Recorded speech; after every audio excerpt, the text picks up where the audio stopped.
Welcome to the Customer Retention Show. I'm your host, Tom Burrell. In this podcast, we dive deep into the drivers of retention in different industry verticals. And in episode 1, we start with publishing. Hi, welcome to the Customer Retention Show. This is the very first episode, and every episode we're going to have esteemed guests from a specific vertical industry, and today's no different. We've got some brilliant guests from the world of publishing. So I'm going to go around the screen here. Do you want to introduce yourself, Madeline? Hello. Thanks, Tom. Yeah, so I'm Madeline White. I am VP Marketing at Pool and co-founder of The Audiences. So we work exactly in this industry, helping digital publishers to engage, convert, and retain their digital audiences. Tony, do you want to go? Yeah, thanks, Tom. So my name is Tony Sternberg, and I'm co-founder and CEO at ProsperStack. My background is I've been in the SaaS space for over 15 years and served various roles in product and operations prior to founding ProsperStack in 2020. And what we do at ProsperStack is we work with leading media and publishing brands to help optimize retention at the point of cancellation. So our platform will leverage subscriber data, A/B testing, direct integrations with billing platforms, and really try to maximize retention at that point in the life cycle. Perfect. And Travis? Sure. My name is Travis Bernard, and I'm Executive Director of Growth Marketing at the LA Times. I manage all of our paid acquisition efforts, our lifecycle marketing, as well as all of our paywall CRO, specifically focusing on the digital side.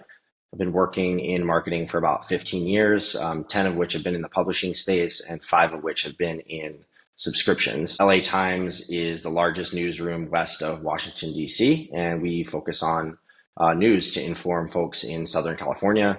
And we currently have close to 500,000 subscribers. Well, big job. And Roman? Hi, everyone. Thanks for inviting me on this podcast. So my name is Romain Lotte, and I'm now CMO at L'Equipe. So I manage acquisition, both paid and growth, CRM data, SEO, and audience for print and digital subscription. And I have 12 years of experience in digital marketing, including 10 years at L'Equipe. And L'Equipe is the most prestigious French sport media, as we have a daily newspaper, we operate a TV channel, and we run the biggest sport website in France. Fantastic. Great to have you, Roman. Thanks for joining us. So let's get started. So first question, let's start with Roman. In my work, I talk a lot about moments of truth being critical to retention. So where do you see the biggest moments of truth at L'Equipe, and how do you handle those? I said that we have 3 real big moments. The first one is while the subscription is still active. The second one is when the user initiates a cancellation, and the third one is once the user is no more a subscriber. So for the first point, I'd say while the subscription is still active, we need to drive user engagement. User engagement is key, and we'll talk about this later probably, but we developed a lot of things with kind of a RFA model, trying to measure user engagement and trying to do a lot of things to improve their user engagement. And when the user try to initiate a cancellation, we try to target the user with specific prices, with personalized prices, personalized offer, personalized messaged, trying to keep him with us. So these are the very important point for us at this stage. Cool. And then Travis, is that similar for you guys, or is it slightly different? I think retention problems often end up being activation problems in disguise. And what I mean by that is with activation, if a user takes a specific action, he or she is going to be retained at a much higher rate compared to users who don't take that action. And types of actions I'm talking about could be things like, visiting the homepage 5 times, downloading an app, maybe subscribing to a specific newsletter. So ultimately, you want to activate better in order to retain better. And I think the tricky part is figuring out what activates a user. And it's usually unique to every product that you work on. And at the LA Times, we found that app login is super important for activation. The users who end up using our app, signing into our app, are often much more engaged than our web users. And we know that higher engagement tends to lead to higher retention. And I think many subscription products out there don't really understand this. And especially in the publishing world, most folks understand the value of engagement, but they don't understand and how that drives retention, but they don't necessarily understand how do you create that habit of engagement in the first place. And that's where activation comes in. Creating that habit is really that activation. And that's why retention problems often end up being activation problems in disguise. Yeah, it makes sense. Yeah, like using kind of like behavioral science to encourage people to do specific things within your products, right? I think when we were at DAZN, we found like if you're a non-soccer cohort, you're watching highlights was like kind of a real big driver of retention. Like we could get if they can get them to watch highlights, then they're more likely to retain. What have you seen, Madeleine, in from your perspective, like working with lots of different publishers? What have you seen similar trends? Yeah, I think the two keywords that Travis and Roman both mentioned was personalization and engagement, but at the right moments in the right way. And I think that's kind of the key research that needs to happen inside a publication in order to maximize retention. So it's understanding what those engagement kind of factors or moments are that really resonate with subscribers and lead to high retention, and then integrating those throughout the journey personalized to each reader based on what they've already engaged with and what they're interested in. So if we take the example of FT, for instance, they found through research that readers who follow a topic or a journalist, they are highly more likely to retain. So you can see in the onboarding process and throughout the subscriber experience that following a topic or an author is just forefronted everywhere. It's inside the onboarding journey for subscribers in 2 steps. So we can sign up to topics, but also sign up to bundles of different types of content around a single subject. And then even on the homepage, on every article, further down the page, at the end of the page, at the side of the page, everywhere, we're encouraged to follow topics and authors, and then we're congratulated when we are actually following a topic. So I find that it's clear that that's a valuable engagement step for their subscribers. And I really like the kind of follow through with it as well, in that we're congratulated for doing it. So it's really forefronted as this, okay, yeah, we want to activate our readers in that way, and we want to celebrate that type of engagement, encourage them to do it again, and make them realize that that's a good action to take. Yeah, definitely. Also, that like little celebration gives a little bit of dopamine, doesn't it, to the reader? You get that Exactly. little, you've checked off that kind of particular task, and it makes you feel good, like even if you don't even realize it. What have you seen, Tony? Yeah, I think really good points all the way around. One thing that we talk about internally a lot, and even when we start working with customers, is there's really no single silver bullet to retention. And I think every brand is going to identify their own moments of truth and their really important points in their customer journey. But if you're not interacting with your customers and engaging them in a highly personalized way at every single step of those, you're really not setting yourself up for long-term retention success. I mean, you've got to really attack it from all angles. If you're just doing one thing, you're missing out on 4 other things that you can do. So I definitely agree with a lot of the takes here. And whatever those moments of truth are for your brand, just make sure you're engaging with your customers at those points and not ignoring any individual one of those. Yeah, absolutely, and prioritize them, right? As kind of versus just prioritizing the entire customer experience. And like I said, like diving into one, like particularly the cancellation process. So, like Taylor and Stunstein in their brilliant book Nudge talked a lot about what they call dark patterns or sludge. So, how particularly like the Times of London handle the cancellation process. And I think like we've seen kind of quite an evolution around how publishers handle the cancellation process, and part of that has been spurred by changes to regulation, but part of it's just been spurred by better understanding of the importance of good customer experience for win back and so on. And I think you've kind of gone through that journey recently, Roman, right? So could you talk through your experience? Yeah, so last year in France, what we called MUPA, la loi MUPA, was a law which was introduced, and its aim was to allow customers to cancel their subscription at any time very easily. At the very beginning of this, when this law has been released, we all were very afraid, and we believed that it will kill our subscription and retention strategy. So we did it because we had to, but we were very afraid. But a few months later, we actually realized that this brought a lot of advantages because to our opinion, it created a new touch point for us to show the users retention and re-engagement strategies to those customers, such as personalized messages, like showcasing the latest article of their favorite sport, their favorite journalist, as Madeleine mentioned. So it was a way to tell them like stories they wanna hear with their favorite like things. So we said, like, for example, you read 174 articles this month. Are you sure you want to quit? And do you want these personalized offers just for you, like €5 a month or something? So it was a way to personalize those messages and then to collect the cancellation reason. And once we had this cancellation reason, we tried to personalize the message as much as we can. So it was pretty good for us, actually. And we also observed that those customers who canceled the subscription, they had stronger tendency to resubscribe later. So it was actually very good for our business because it made it easily to cancel, but they came back. So that was a good thing for us, actually.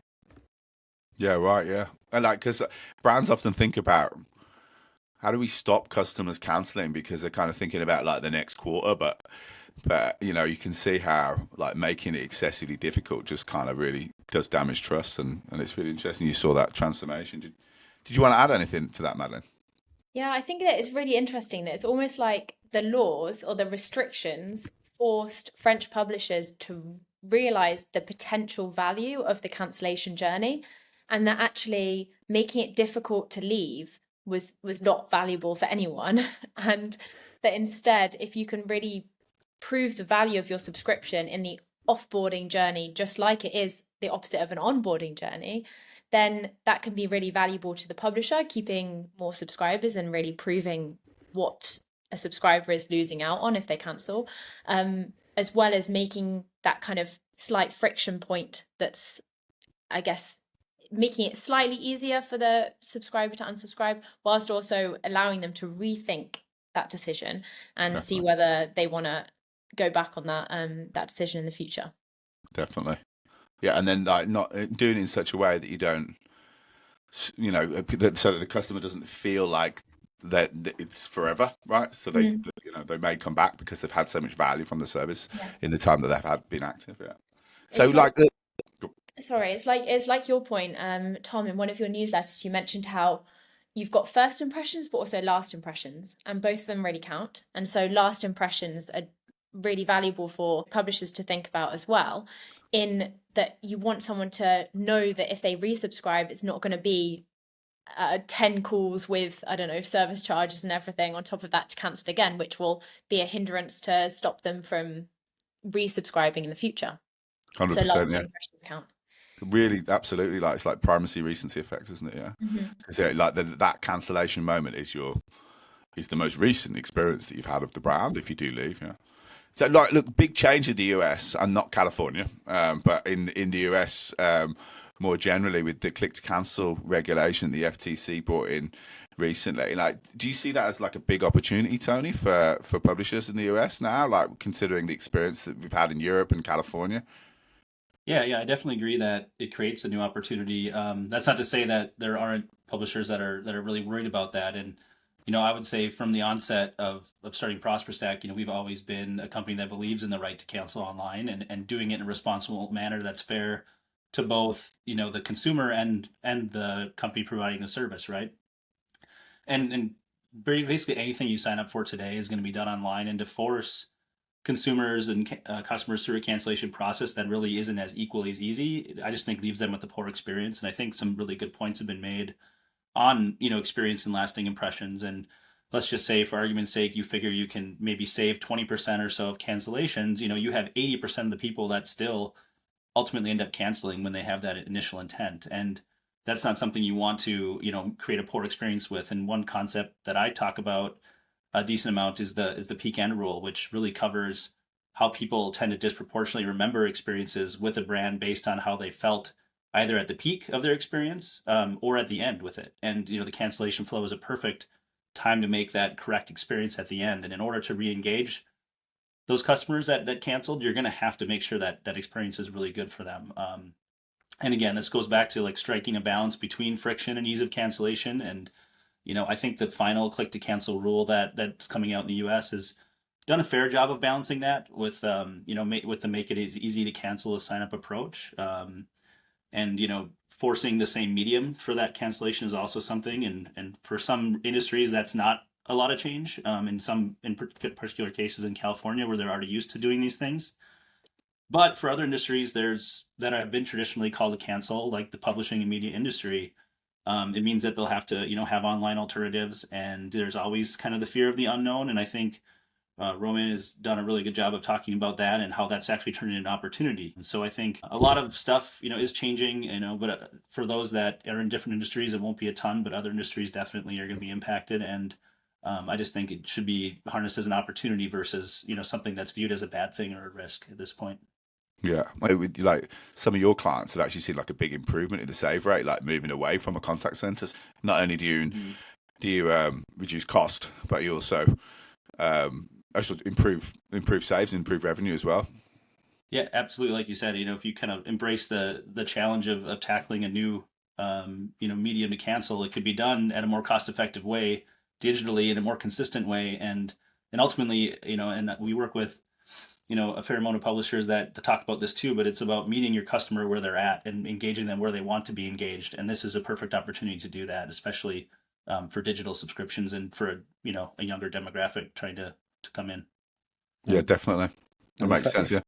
if I may, once we developed this formula to get the cancellation, we also worked on user engagement and on all the churn problems we had, and we realized that it was game changer. Sorry, in terms of revenue. So just we spent not a lot of money to trying to personalize those messages, but it worked, and it was a lot of revenues we had, and it was much more easily to get those revenues than trying to recruit new users. So it became our top priority instead of recruiting new people. So it works well, and it makes like revenue. So that's quite important. Yeah, definitely. Like, yeah, personalization like taps into the loss aversion behavioral science principle, doesn't it? If it's done well. So yeah, I can see that. So look, like given all of this, like we getting customers to ponder the cancellation decision, but not too much friction. Like Travis, like you guys have been had this approach in California in the LA Times for a long time. So what's your take on the NCTA sort of suing the FCC over these regulations, and they're kind of backed by like Disney and Comcast and others? Like, what's your perspective on that? It seems a bit odd considering the experience of everyone on this call.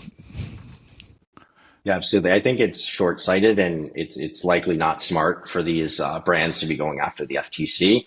I think as we've discussed here over the last bit of time, there's a lot of research on this, and making it easier to cancel increases the likelihood that a user is going to come back.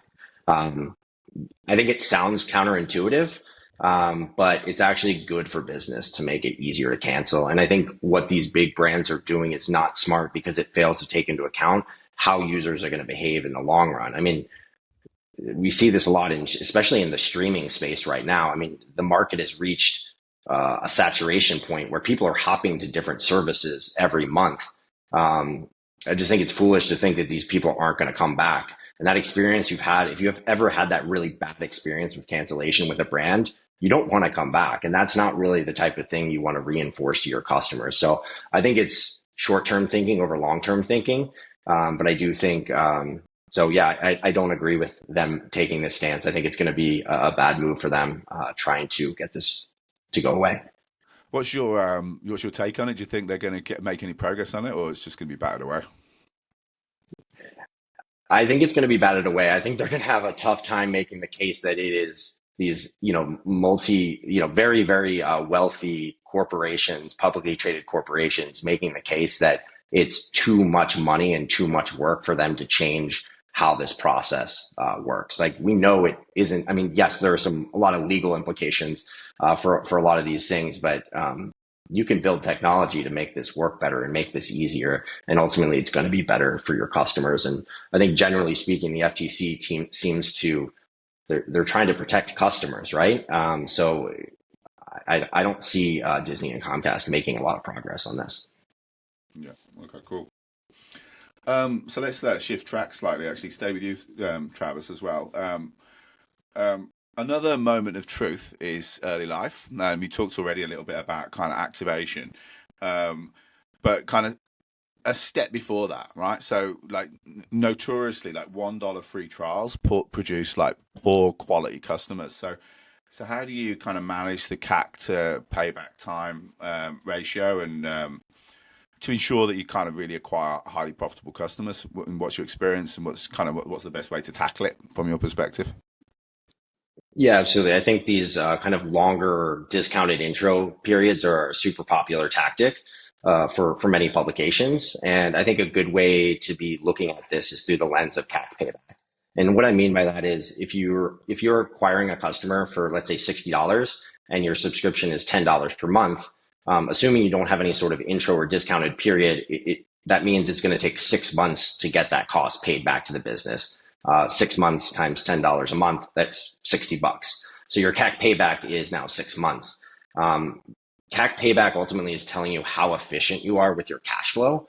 And the best businesses are going to have super low CAC payback period, ideally no greater than 24 months. So if it takes you 24 months to get all your cash back for acquiring that customer, you're going to be out of business pretty quickly. You're going to be burning cash very, very quickly. And it's going to be tough to, be efficient with that cash flow in the long run.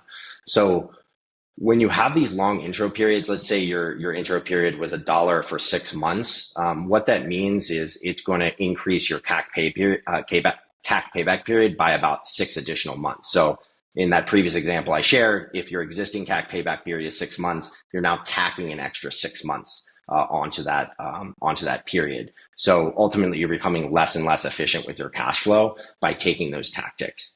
I think you want to try to keep that as short as possible. So overall, like, I'm not a fan of these short or these long discounted intro periods, but I think the counter argument you typically get with this is, hey, we can get a ton of new customers. This can really grow conversion volume. But that is true to a certain degree, but those users typically aren't retained that well either. I think many see how bad churn is with free trials. And I do think you get slightly better improved churn with discounted intro periods. But what happens is that when users don't have skin in the game, when they're not actually valuing the product and paying for it, they feel less compelled to use the product. So I think in most cases, when you have these long intro periods, you're going to end up losing maybe half of your customers when they're actually being pivoted over and asked to be paid full price. And all you're getting out of that is maybe $1. So I think this is something that was a hot topic at LA Times this past year. And one of the most successful tests that we ran with our paywall this year was actually shortening that intro period. We used to have a 6-month intro period. We shortened it to 4 months, and it was one of the most successful tests we ran this year. It unlocked millions of in revenue over the next 2 years. So, and it also shortened that CAC payback period. So both were positive things for the business. Yeah, because I get, like, the idea behind those kind of longer periods is sort of to train the user into expecting to have the service, and therefore when they go to full price, they're going to miss that content, right? So interesting. You've seen, like, you don't actually need to spend 6 months training them to enjoy the content. Just like 4 works as well. Yeah. Yeah. Madeline, do you want to add? Absolutely. Do you want to add anything to that, or is that what have you seen across the different titles you work with? I think it depends. It's a very important question. I think a lot of smaller publishers aren't thinking enough about it, and that acquisition and retention teams are separate. And so I think it's a very important, if we're kind of, I know that LA Times is probably a lot bigger than the majority of publishers, especially in Europe, for instance. I think that for anyone moving towards increasingly more digital revenue focused businesses, there's this idea that revenue and acquisition can still be separate teams, but the necessity for them to talk together is just incredible. And being able to discuss how acquisition teams can acquire intelligently, so using strategies to make sure that you're thinking of retention prior to conversion. And I know we've talked about this, Tom, but like even simply using registration or testing different soft conversion steps prior to subscription can have an impact on retention as well. So not only thinking about these free trials in terms of subscriptions, getting someone into the subscription, but maybe also engaging prior to conversion and making sure that some of those retention engagement actions that are valuable for retention that we talked about earlier, imagine if they're employed prior to subscription. So someone's already following all of the topics, loads of topics on FT, for instance, which I don't think is actually possible prior to subscription, but you know what I mean? That they're signed up to newsletters and already formed a habit around consuming content and coming back to that website prior to actually subscribing, then that's incredibly valuable for retention even before someone's converted. Yeah, definitely. Like retention becomes a strategy before they've actually been acquired, which is quite interesting. Yeah. So yeah, is in your experience of doing that, like those kind of more dynamic paywalls or registration walls, I should say, like Mm-hmm. is it critical to kind of understand which type of content you push to the audience that's come through that wall, like to say like someone's come through sports or someone's come through on an election and registered off the back of that? Do you use that insight to then drive like personalized content to keep them coming back, and then eventually they hit a paywall, or like what's the best balance to kind of get them to actually become a paying subscriber?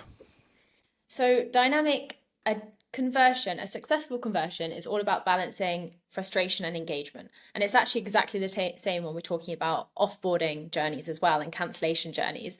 And that you want to perfectly balance, you want high engagement, because obviously that means that someone's coming back to your site regularly, they're attached to your brand and they feel part of your community.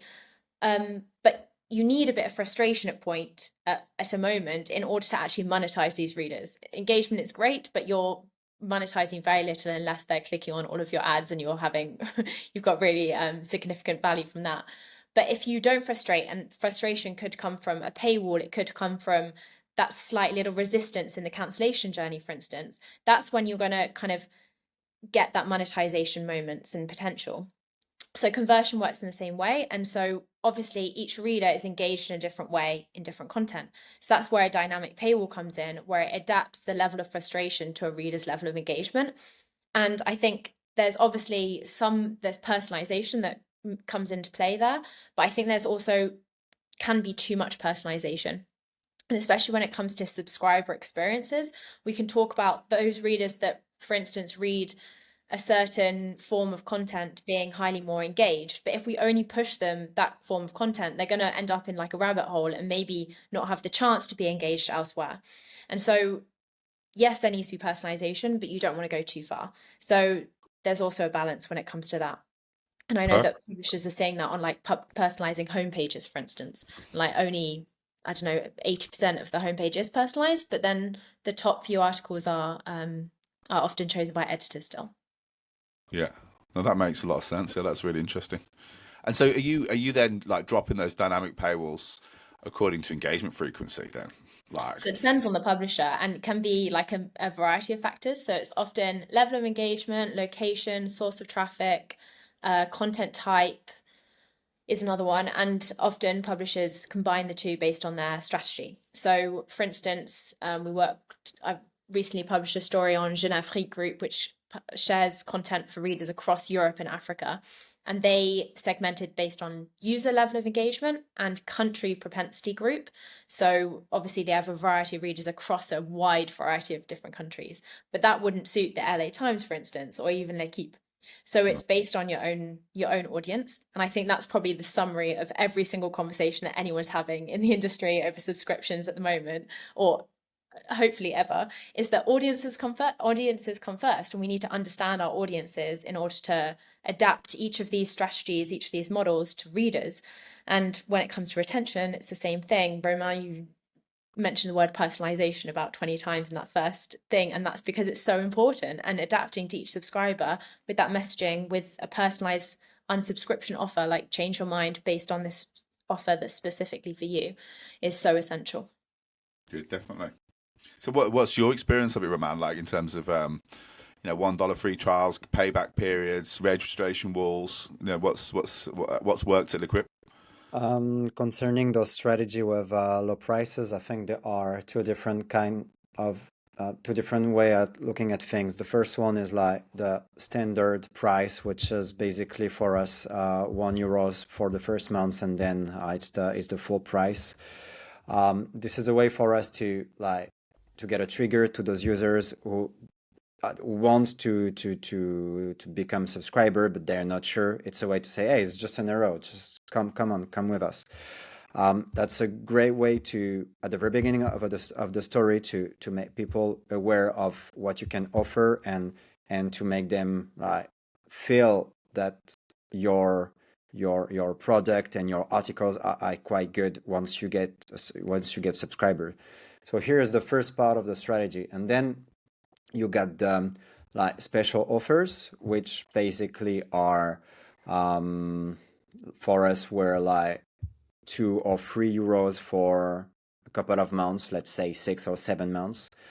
And we have shifted our strategy, our acquisition strategy, to prioritize a sustainable and profitable growth over aggressive promotion, because since 2024, February 2024, we saw a huge change in user behaviors. So for instance, we moved away from highly discounted offers like those €2 I was talking about, as this model was no longer profitable for us. So we still got promotional offers, but it's more higher prices, like €5 with commitment, like for 12 months commitment. Yeah. Or we'd rather like the customer to pay €49. So it's critical for us to maintain the perceived value of a subscription and the brand's reputation as well. Undervaluing the product is good for short-term gains, but in the long term, I think it's not a good way, because it's not a good way to get money. So for us, it's very important to get user commitment. So for a year offer or 12 months commitment, because our data team, they showed that once a user has been a subscriber for 7 months, he's willing to cancel is much lower. Yeah, is much lower than after 7 months. So it's very important for us to get those offers, but we need to get prices not that low, because since the beginning of the war in Ukraine, user behavior changed. So we had to look at this, and for us right now, one of our major KPI is average revenue per user, instead of the number of people we recruit, because we really want value instead of a lot of people in the as subscribers. It makes sense, yeah. And have you seen net through that's the shift in that strategy since February? Have you seen growth in revenue, although you may not have had growth in subscribers? For us, it was more. It was a higher churn, and people saying that prices are too high. So we had to change a little bit our strategy, and we had to focus more on the retention and all those offer I was talking about. That's the reason why I talked a lot about personalization, because we saw this switch, and we had to do something. So yeah, it was more much more involuntary churn on the one hand, and voluntary churn as well on the other hand. So yeah, that's what we saw. Okay, cool. Right, we're about to close out this session. Do you want to go first, Tony? Your number one retention tip for publishing brands? Yeah, sure. So I would say, I have a few things to cover, specifically when it comes to cancellation flows. So as you consider, whether it's complying with some new laws or just revamping the flow that you already have, I would say that, it's 2025. We have tons of data and technologies at our disposal. And, a theme, again, of this conversation today at various points has been personalization. So what I would say, there's a few things you want to make sure that are core to your flow and what you have. And number one is the reinforcement of value. So bringing really interesting usage statistics to the forefront of the cancellation experience. This could be things like, how many articles that you've read, how much time you spent reading, again, reinforcing the value you've gotten out of things. Number two is obviously getting at the core of the reason why they're leaving. Is it a price motivated issue? Is it that they're moving or a temporary relocation? Which is obviously going to have a big effect on the market that they're in right now.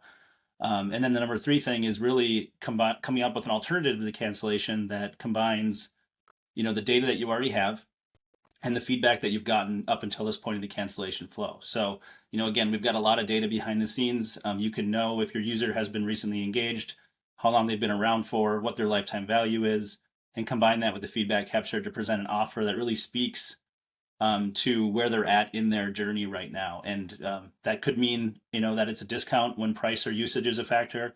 It could mean that, temporary pausing of subscriptions is better when, short-term breaks are needed or relocation, or, if they're a print and digital subscriber and they move out of market, maybe you can entice them to keep a digital subscription, whatever the case might be. There's always alternatives to, losing 100% of that revenue. And if you have, the personalization and the data capture set up correctly, you can give yourself the best chance to retain them. So I would say there's some core things that I would recommend if, as you think about revamping your cancel journey or implementing one. Yeah, perfect. Okay, well, that's really interesting. Travis, do you want to go? What's your number one retention tip for brands in the publishing? My number one, which I was talking about a little bit earlier, was just activate better to retain.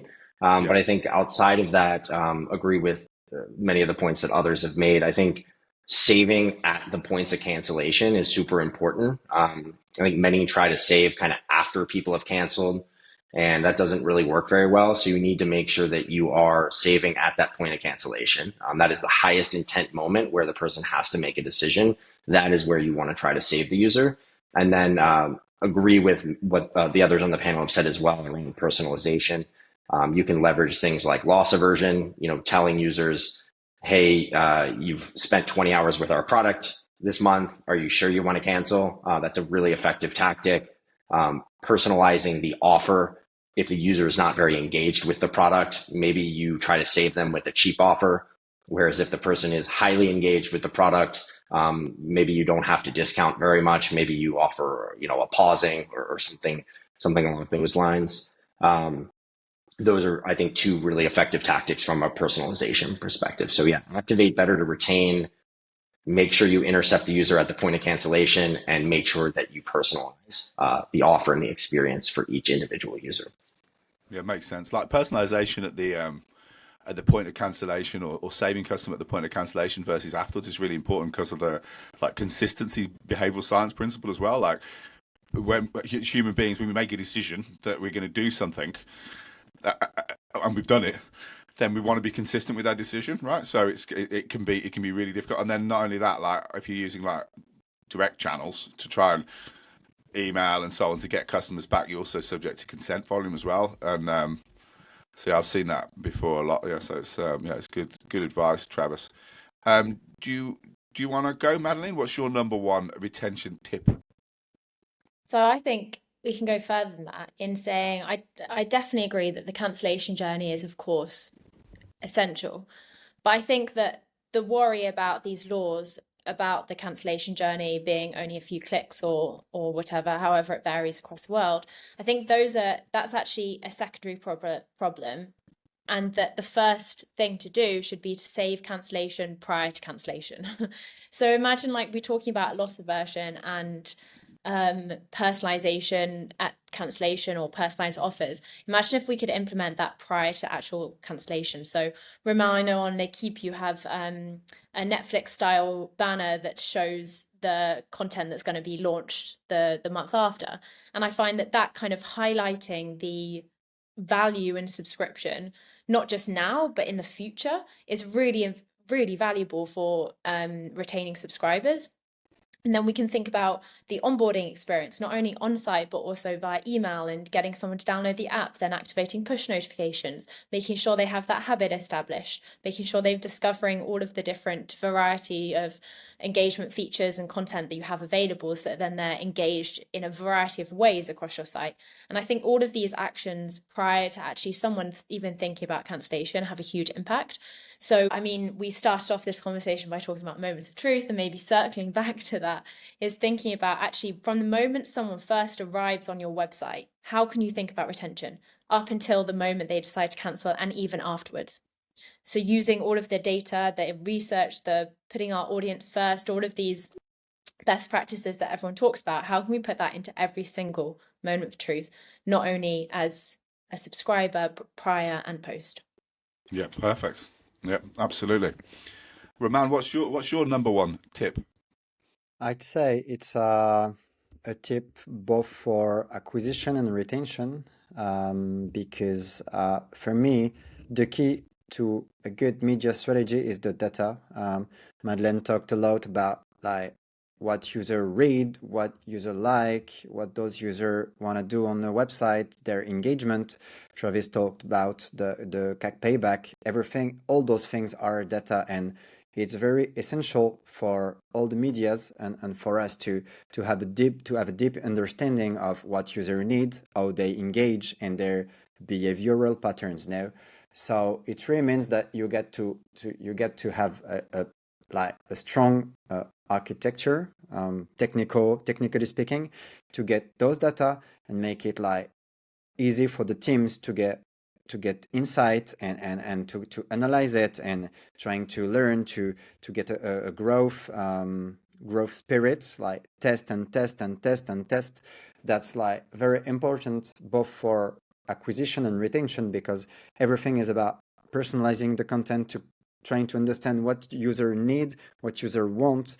You need to get this to improve your strategy, and that needs to be like easily understood, like agile, and it needs to be achievable. If not, it won't work. Yeah, perfect. Yeah, experimentation. That's super important. Look, it's not in the script actually, but I was going to just ask you about AI, right? When Roman's thing that I was about to say is saying AI for the first time in this conversation, I think congratulations are in order, everyone, for not having said it until this point. I was just going to actually do it then. I was going to just say, like, obviously all that experimentation is really important, and like I think everyone's really super aligned to that. That's how you can be successful. But do you want to comment on like how AI may change the way that we manage relationships with customers, like in the publishing sector, or would you rather just stay out of it? Well, I was going to comment on what Roman said, in that I entirely agree. And I think that that's a very strong argument for why manual work is incredibly valuable and important prior to using AI. Obviously, there's so many hundreds of different ways that we can use AI in these circumstances.